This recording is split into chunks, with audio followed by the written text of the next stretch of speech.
There's a certain longing at the end of summer, and it feels so much like the longing I felt at the very start of summer. It's that in-between place where I'm trying to be fully present, soaking up the warmth in the slow mornings, and letting my heart also lean forward to what's just around the corner. Today I'm excited to take you along for my slow summer morning routine, a simple get-ready process, and to share a few glimpses from our prayer walk at my daughter's new school. The air is still holding on to a bit of that late summer warmth, but the mornings are at least cooler now. It's not 105 degrees during the day, so we are giving thanks in all the small things as well as the big. First things first, coffee. The familiar rhythm, scoop, pour, wait. It just feels like an anchor for my soul. A few sips and I can feel the pace of the day settling into something steady and calm. I originally switched from your standard coffee machine to a pour over because I thought what a therapeutic and simple practice to instill in every morning that'll just encourage me to slow down and to simply rely on the repetitive nature and just calm my heart, calm my mind. And it has done just that for nearly 2 years now, and I'm just so grateful that we made this switch. Not to mention the fact that I do believe it tastes better, but the simplicity of it in and of itself is worth seeking after if you have been considering. And with my coffee in hand, I open my Bible. I have been missing my early morning quiet time. I tried to do kind of like a hybrid of waking up a little bit later while the girls were slowly easing into their day, but it just hits different when you can sit and know that nobody in the house is going to need you for at least another hour. And I can just read uninterrupted. My heart can have a bajillion thoughts. My mind has so many tabs open and they can just run wild. It gives me time to get myself in order for the day, knock out a few things, spend time in prayer, and then be ready for whoever needs me whenever they need me. Lately, I've been reading Leviticus, which has always been a bit of a struggle for me to stay focused through. However, this year the Lord has really used it to show me how focused He is and always has been on the details. It's a reminder that even though seasons may change in nature and in life, God's presence remains steadfast and reliable. One of my very favorite things about summer is the amount of abundant eggs we have available to us, especially this year since we have been chicken sitting for some friends who moved and did not have a place to house their chickens right away. We have had so many eggs. We actually, unfortunately, had to purge several eggs recently because we just could not tell which ones were still good. I mean, we could have done a float test. I found out after we got rid of a bunch of eggs, but to be safe, we just went ahead and tossed them all. We have tried to give eggs away to family, to people at church, and apparently right now nobody in our life needs eggs. So if you know me personally and you are in my local surrounding areas, please let me know. We would love to bless you with some eggs. But in saying that, I'm trying really hard to not have to waste eggs anymore. So today I used eggs for Muffin frittatas, which is just a simple breakfast that feels right for these lingering summer mornings. And here's my go-to recipe. Very simple and sweet. I use 8 eggs, whisked, and then just put in a splash of milk. I do salt and pepper. I don't measure, just to taste. You can also add any other herbs that you'd like. I just do salt and pepper typically. And then I like to do the muffin pan style. That way they can all be a little different according to what some people in our house like and some don't. I like tomatoes in mine. I'm pretty sure I'm like the only one in my family that does. But then we put shredded cheese in all of them, and you could add spinach or ham or sausage, whatever it is that you may have. And then you just bake it at 350 degrees for about 20 minutes. While they bake, the kitchen fills with that comforting, homey smell that seems to belong to every single season. And whether anybody else eats them but me, I'm just glad to know that I have food in the fridge ready to go for a quick and simple breakfast. Gabby? So very quickly, I want to show you my very minimal and quick makeup routine. It does not take more than about 5 or 6 minutes. And this is what I do every single day other than like Sundays, because Sundays I usually do a bit heavier makeup and then I'll do my hair too. On Sundays, I do tend to wear false lashes as well as like for special occasions. But most days of the week, I don't put anything on my lashes. I found that like the extender bond is just really harsh and tends to make my lashes disappear if I wear it too much. So I'm actually looking into some different serums for, and possibly even just like castor oil for like eyebrow growth and lash growth as well. So if you know of any really good ones, tried and true, I would love for you to leave those down in the comments. I might try them out as well.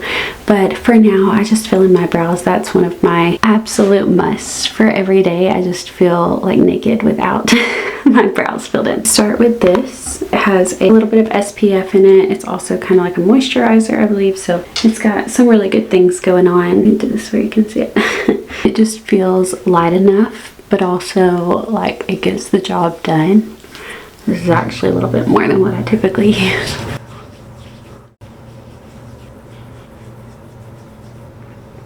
I'm trying to get a whole lot better about actually doing skincare.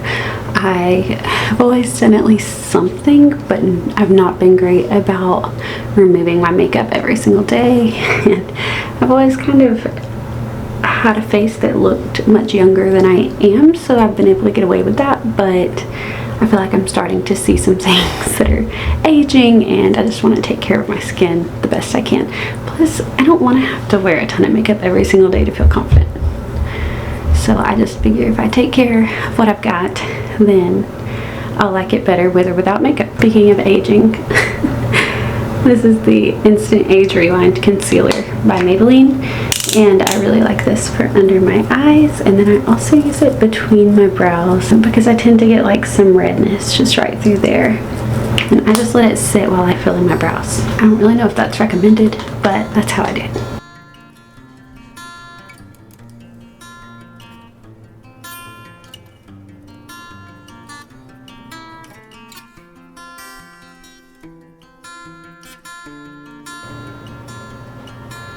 And I'm almost out of this, but I just use this pressed concealer, or sorry, pressed powder for foundation.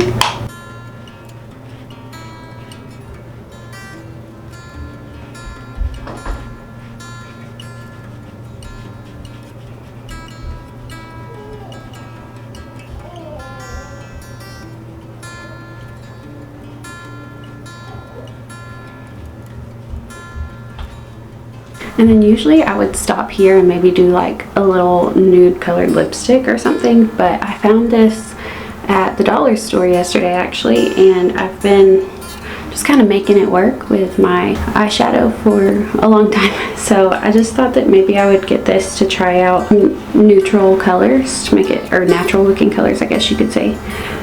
So I'm actually using the highlight color for my lids, and not sure at all what it's going to look like. It looks okay on camera. Sometimes it's a very different reality when I look in the mirror though. It's very light. And then I have them labeled, which is nice, for lid, crease, highlight. But I'm going to use one of the lid ones in my crease. Mommy. Yes, Annie? Tissue fell down and it's broken. Oh no. The orange thing did it. Okay. It put side and Ryder helped Sky, and Sky was at her Pop-Tissue tower, and then Ryder saved her, and then they got on you and they saved Sky. Oh, good. They work together as a team. But that is good. And then, like I said, I usually don't do lashes any day but Sunday. And I typically just leave it at that. But I actually do think I'm going to put on a little mascara. I do this so rarely that I don't know which one of these has enough in it to actually do anything. I don't think it's this one. Just something to kind of darken that lash line. We're actually going to a little prayer walk for families and teachers and staff at my daughter Rosie's soon-to-be school. She starts kindergarten later this week, so be sure to stay tuned because I have some exciting things to share next week regarding back to school and everything that goes with that. This week we have much to do between meet and greet with her teacher, prayer walk today, and just everything that comes with that. Okay, so having a shared bathroom means sometimes there are interruptions. But I went ahead and just like, this is day 2 2 or 3 hair, I don't know, but I just teased it a little bit and hairsprayed and tucked it behind the ears. So that's what we're going with. I still have curls from yesterday at church. And then this is my lipstick. It's Revlon. It's, you probably cannot even read that, even if it was the right way. It's the Pearl Collection, and it is Smoky Rose, number 245. Listen, I leave this on my key ring, but it is so, it melted in the sun because I left my keys in my car one day when we went swimming at my mom's. So this is how I do this. I just rub it on my finger.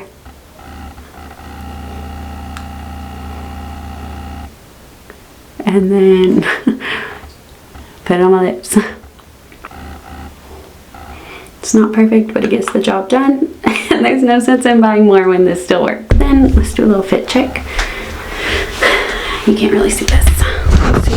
Okay, we're as far as we can go. I'll show you my outfit in a second, but I just need you to know I've been trying to figure out and do my own color analysis.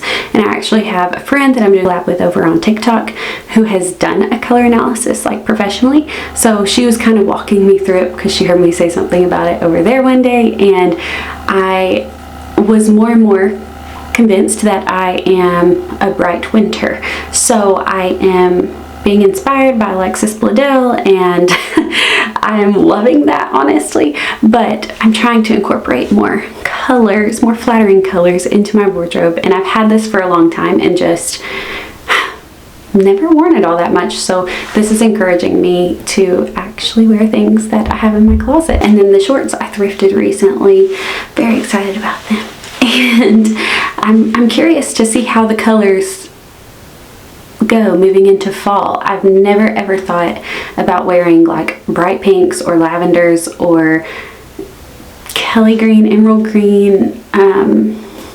In the fall I always think more like rustic, muted earth tones, but apparently those wash me out. So stay tuned. You may be like, Megan, what are you doing? But I think I'm gonna do like a whole fall wardrobe capsule after I thrift a little bit and come up with some staple pieces that I can mix and match, and I'm really excited about it. I feel like it's allowing me to like bring out a lot of creativity in my wardrobe too, which is super fun. I've never felt like I had a clear direction or confidence in that, especially since having kids. So anyways, I'm going to take you along to our little prayer walk with some little clips, but I hope that you're having a great day, and I hope that you have enjoyed the morning routine vlog, and maybe you would like to share some of the ways that you spend your mornings in the comments. I would love to hear. So I'll talk to you later. Bye guys.